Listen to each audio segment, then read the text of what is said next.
Bismillahirrahmanirrahim. Assalamualaikum warahmatullahi wabarakatuh. Alhamdulillah wassalatu wassalamu ala Rasulillah wa ala alihi wa sahbihi wa man wala. La haula wa la quwwata illa billah, amma ba'du. Ashabal fadilah, para alim, para ulama, para masyayikh, teman-teman santri Pondok Pesantren Bina Al-Quran yang dimuliakan Allah Subhanahu wa taala. Alhamdulillah, pada pertemuan kali ini kita melanjutkan ngaji kitab Kifayatul Akhyar, di mana pada pagi ini merupakan pertemuan yang kedua. Kita lanjut pada pembahasan pendahuluan bagian kedua. Mudah-mudahan apa yang kita pelajari ini menjadi ilmu yang bermanfaat fid dini wa dunya wal akhirah. Amin ya rabbal alamin. Salawat serta salam mudah-mudahan tetap tercurah limpahkan kepada junjungan kita Nabi Agung Nabi Muhammad sallallahu alaihi wasallam.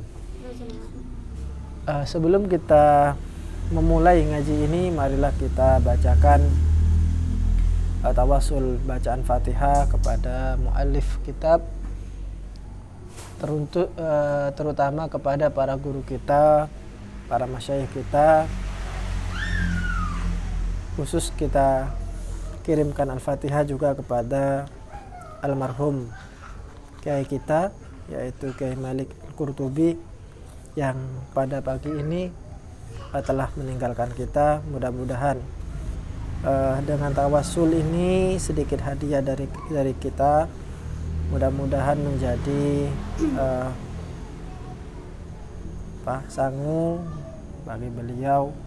Mudah-mudahan segala amal baik beliau diterima di sisi Allah Subhanahu wa taala, ditempatkan di surganya bersama para nabi, para syuhada, para aulia, para ulama. Ala hadiniya wa ala kulli niyatin salihah ila hadratin Nabil Mustafa Muhammadin sallallahu alaihi wasallam wa ala alihi wa azwajihi wa dzurriyyatihi. Syai'un lillahi al-Fatihah.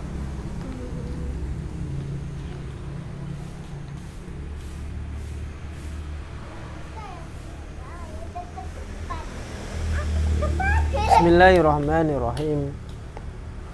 Wa an Abi Hurairah qala al-musannif rahimahullahu wa nafa'ana bihi wa bi 'ulumihi fid dharain amin.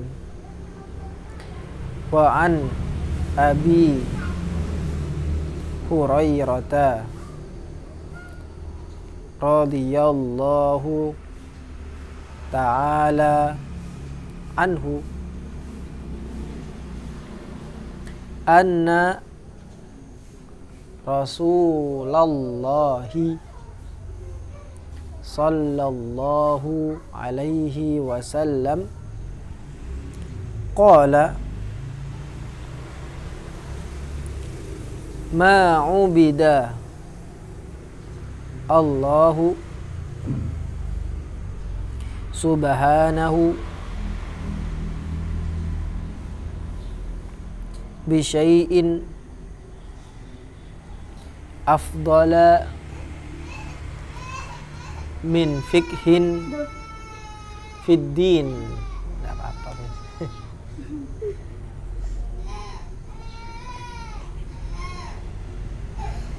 Rawahu At-Tirmidzi fi jami'ihi. Wa'an, dan dari Abi Hurairah. Jadi Abi Hurairah ini adalah sahabat Nabi Muhammad. Beliau menemani Nabi itu sekitar 3 tahun setengah. Hanya saja 3 tahun setengah ini beliau gunakan dengan sebaik mungkin, sehingga beliau ini banyak meriwayatkan hadis. Bahkan beliau ini paling banyak dari kalangan sahabat yang meriwayatkan hadis. Min aktsari ruwati, termasuk banyak meriwayatkan hadis. Radhiyallahu ta'ala, mudah-mudahan Allah meridhoi beliau. Anna, sesungguhnya Rasulullah sallallahu alaihi wasallam qala, berkata atau bersabda, ma'ubida, tidaklah disembah. Ma di sini manafiyah, tidak. Tidaklah disembah. Siapa yang tidak disembah? Allahu subhanahu. Allah tidaklah disembah. Ubida itu artinya disembah. Majhul. Ubida, disembah. Kalau abada, menyembah. Maklum. Kalau ubida, majhul. Allah tidaklah disembah. Bisyai'in, dengan sesuatu. Afdhala, yang lebih utama. Min fikhin, daripada fikih. Fiddin, di dalam agama. Artinya di dalam penyembahan kepada Allah alias menyembah kepada Allah, tidaklah ada yang lebih baik daripada bertafakuh fiddin, memperdalami ilmu agama. Artinya fikih atau mengetahui ilmu agama itu jauh lebih penting daripada yang lainnya. Nah, hadis ini diriwayatkan oleh Imam At-Tirmidzi di dalam kitabnya Al-Jami'. Wa an Yahya ibnu Abi Katsirin fi qawlihi ta'ala wasbir nafsaka ma'al ladzina yad'una rabbahum bil ghadati wal 'ashyi yuriduna wajha. Wasbir, dan sabarlah, tahanlah, nafsaka, dirimu, ma'alladzina, bersama orang-orang, yad'una, yang berdoa, rabbahum, kepada Tuhan mereka, bil ghadati, di waktu pagi, wal 'ashyi, dan waktu petang, yuriduna wajha, mereka berdoa seraya hanya mengharap ridhonya Allah, ikhlas karena Allah. Yuriduna wajha bisa diartikan sebagai ikhlas, hanya mengharap ridhonya. Apa yang dimaksud dengan ayat ini?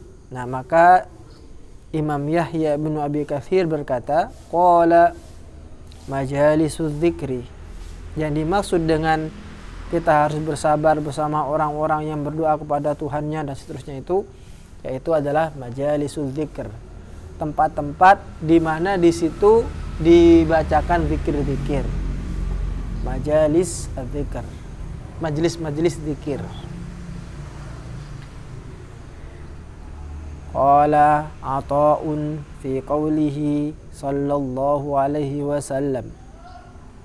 Ata' berkata di dalam sabdanya Rasulullah, idza marartum, apabila kamu lewat, biriyadil jannati, dengan taman surga, farta'u, maka singgahlah. Jika kamu lewat di taman surga, maka singgahlah. Memang di dunia ini ada taman surga. Ada tak? Kalau kita disuruh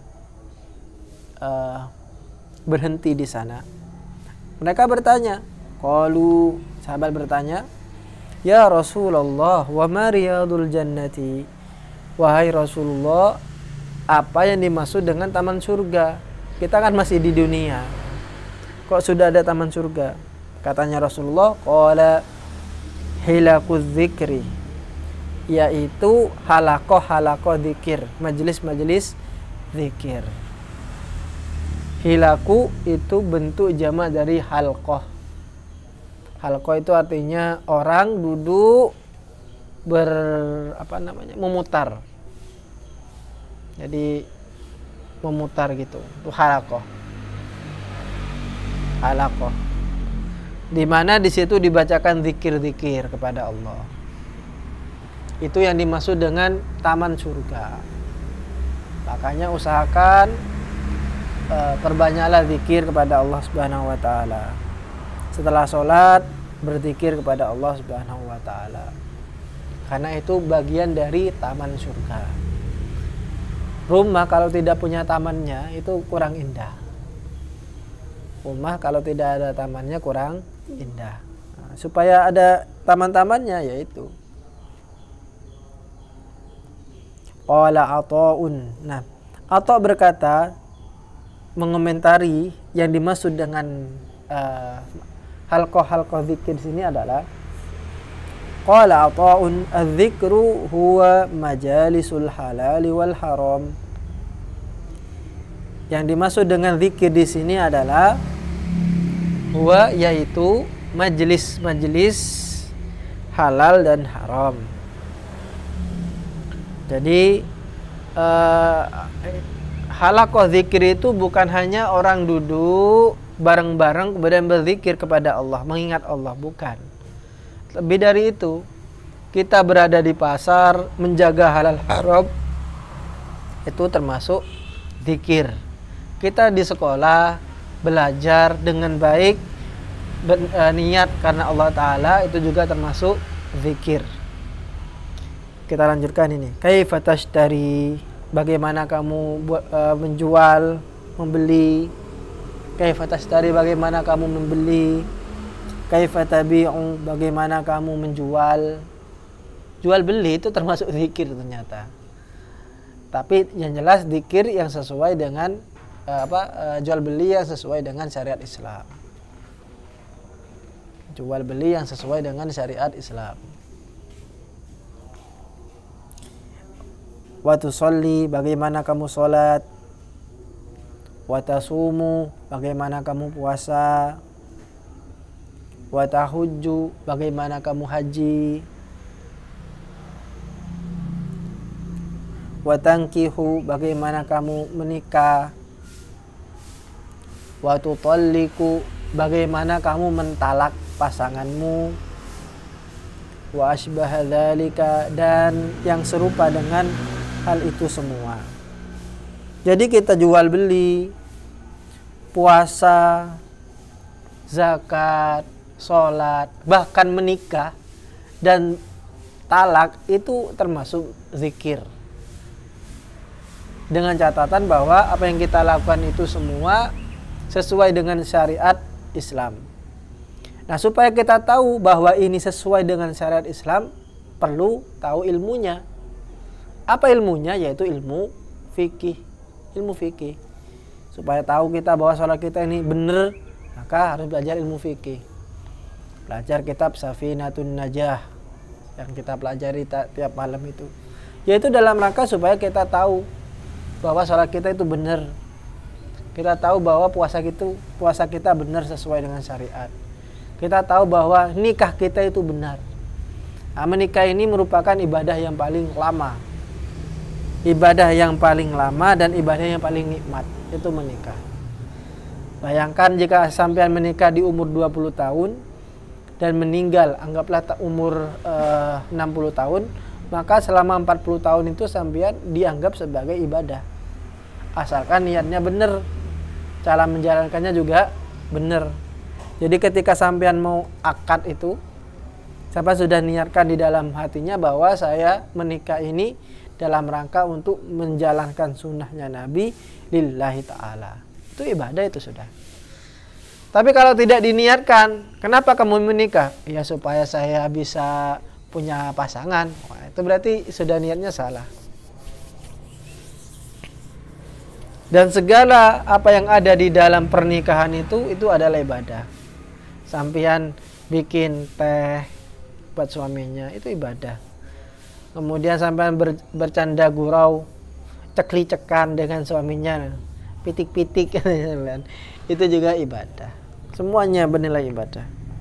Nah, supaya kita tahu bahwa di dalam pernikahan ini sesuai dengan syariat dan sesuai dengan tuntunan Allah, maka butuh ilmunya. Apa ilmunya? Yaitu ilmu fikih. Wa qala Abu Hurairah wa Abu Dzarrin radhiyallahu ta'ala anhuma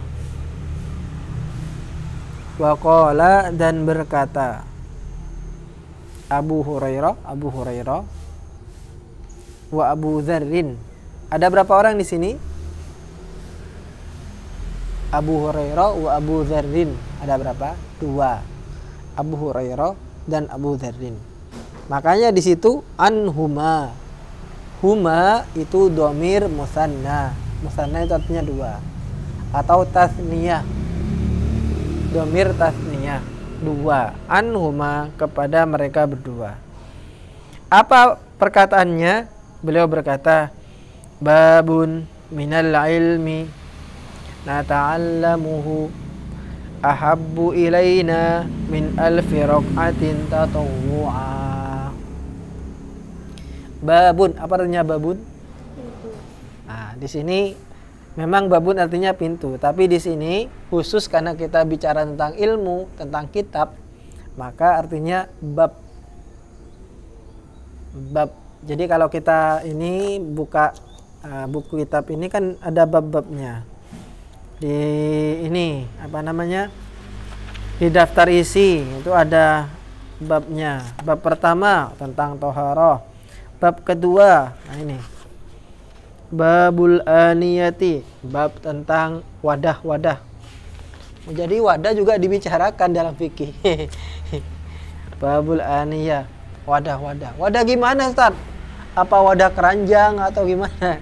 Semuanya ada di sini. Babus siwaki, bab tentang siwak. Babun, satu bab yang dipelajari di dalam ilmu. Bab siwak satu misal. Babun artinya satu bab. Bab. Jangan dibaca terpisah. Dibaca terpisah bahaya nanti. BAB perak jadinya. Babun.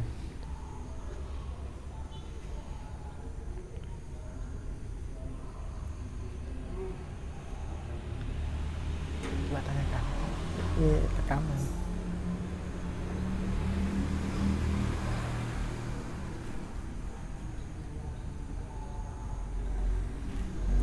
Babun, satu bab minal ilmi, dari ilmu, wal fikhi, mana? Babun minal ilmi nata'allamuhu, kita pelajari itu. Ahabbu ilaina, itu jauh lebih kita cintai. Jauh lebih kita cintai min alfi raq'atin tatawu'an, daripada 1000 rakaat, daripada 1000 rakaat sholat sunnah. Kita belajar satu bab itu, kata Abu Hurairah dan Abu Dzarrin, itu jauh lebih baik daripada sholat sunnah 1000 rakaat. Adakah di sini yang pernah melakukan sholat sunnah 1000 rakaat? Berarti kalau 1000 rakaat 500 salam. Ada yang pernah? Mungkin adik, mungkin. Saya aja belum pernah itu. Jangankan 1000, 30 mungkin belum pernah. Maksudnya dalam satu kali lakuan gitu. Paling banyak kita ya 23. Itu pun ketika Ramadan. Muntah males itu. Nah.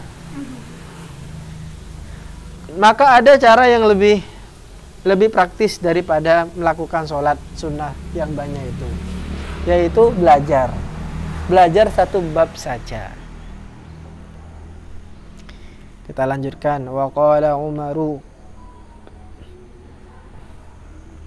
radhiyallahu ta'ala anhu. Umar berkata, Umar ini adalah sahabat Nabi Muhammad dan juga mertua dari Nabi Muhammad sallallahu alaihi wasallam. Punya anak namanya Sayyidah Hafsah, nikah dengan Nabi Muhammad sallallahu alaihi wasallam.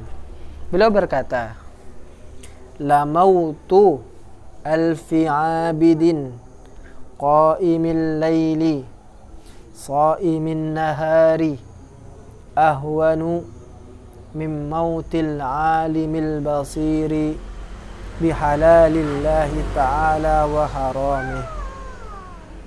La mautu, matinya alfi abidin, 1000 orang ahli ibadah,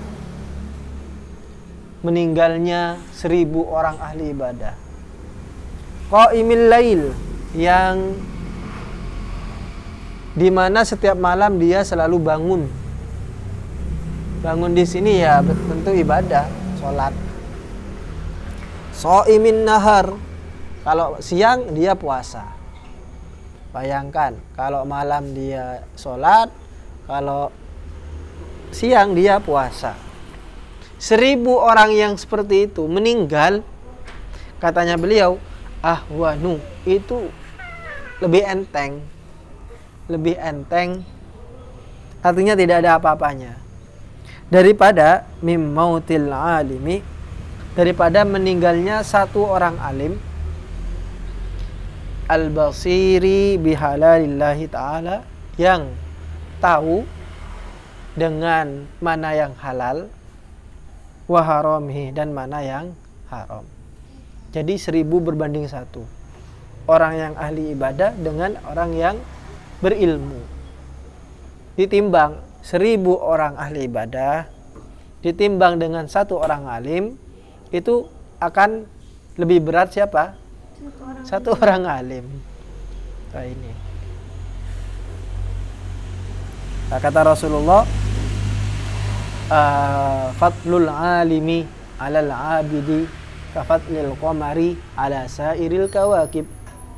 Keutamaan satu orang alim dibandingkan dengan satu orang ahli ibadah itu seperti kafadlil qamari, seperti bulan dengan planet-planet yang lain. Kalau sampai lihat di atas langit malam hari itu ada bulan besar kan ya, kalau dilihat dari sini ya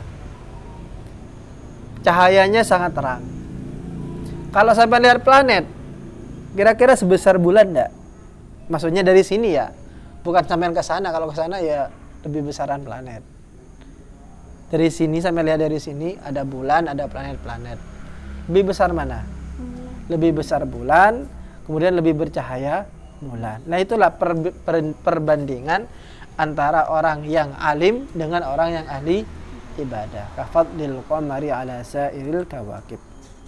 Fa innal ulama'a warathatul anbiya. Sesungguhnya ulama itu adalah pewaris para nabi. Lam yuwarithu dinaran wala dirhaman. Mereka tidak mewarisi dinar dan dirham.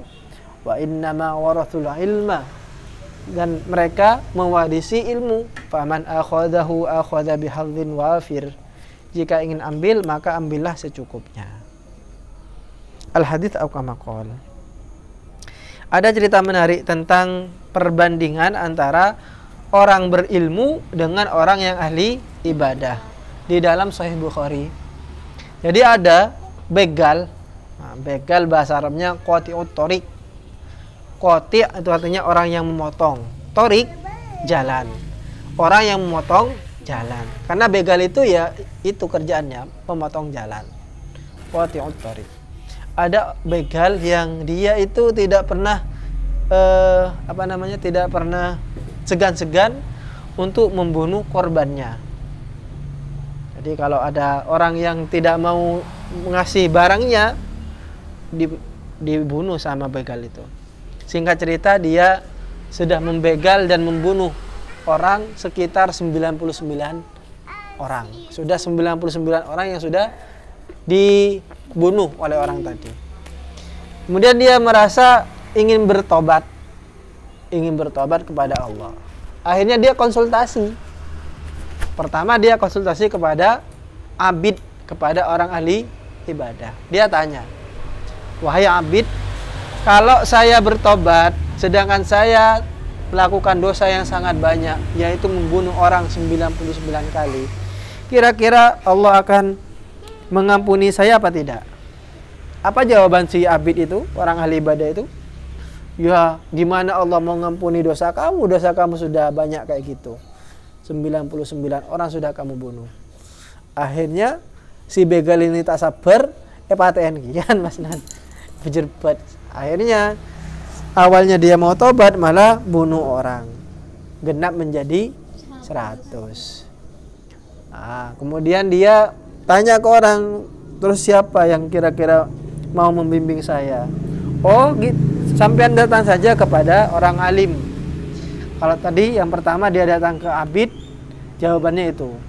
Datang kepada seorang alim, dia tanya, wahai seorang alim, kalau saya ingin bertobat kepada Allah, sedangkan saya punya dosa banyak, saya telah membunuh 100 orang, kira-kira Allah akan ampuni apa tidak?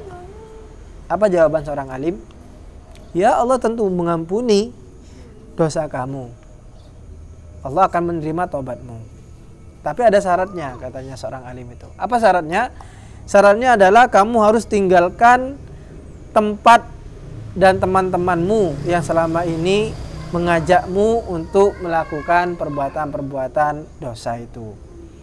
Sebagai gantinya, kamu harus datang ke tempatnya orang-orang yang ahli di dalam kebaikan. Oke, dia terima permintaan itu. Dia jalan, anggaplah ini anggaplah ini desa para begal. Kemudian ini adalah desa orang-orang baik. Dia sudah mempunyai tekad untuk bertobat. Dia berangkat menuju ke tempat orang-orang baik itu. Ternyata sialnya di tengah jalan dia meninggal, mati. Belum pernah melakukan kebaikan, mati. Akhirnya turunlah 2 malaikat, malaikat rahmat dengan malaikat azab. Kata malaikat rahmat, loh, ini orang mau tobat, maka ini adalah temanku, saya akan bawa ke surga. Kata malaikat azab, enggak lah, gimana mau dibawa ke surga, lawang dia membunuh orang sampai 100 kali, belum pernah bertobat. Ya tentu ini jatahku, kata malaikat azab. Setelah bertengkar 2 malaikat itu, datanglah malaikat Jibril menjadi hakim. Oh, gini saja, kata malaikat Jibril. Ayo sekarang diukur. Kira-kira orang ini kan meninggal di tengah jalan. Lebih dekat mana? Apakah lebih dekat dengan desa dia asal, artinya desanya para begal itu, atau lebih dekat dengan desa dari tempat yang dia tuju, yaitu desanya orang-orang baik? Diukur sama malaikat. Ternyata setelah diukur, posisi orang meninggal ini, begal yang meninggal ini, lebih dekat dengan desa yang orang-orang baik hanya sejengkal saja. Jadi ibaratnya anggaplah sini. Kalau ini kan tengah. Ternyata dia ada di sini, lebih sejengkal, cuma segini doang. Akhirnya dia diputuskan masuk surga gara-gara keinginannya bertobat meskipun dia tidak melakukan kebaikan apapun. Cuman punya tekad untuk melakukan kebaikan.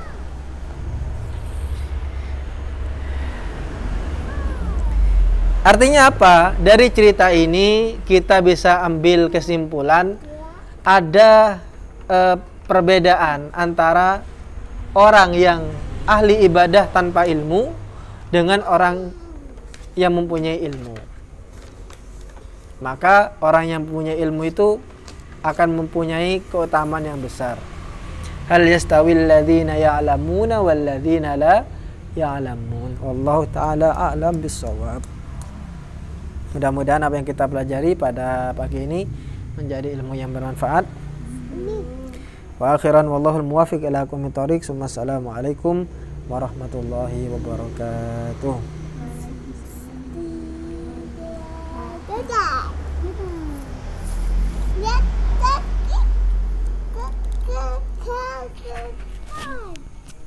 Besok libur ya berarti ya, kan kayak biasanya.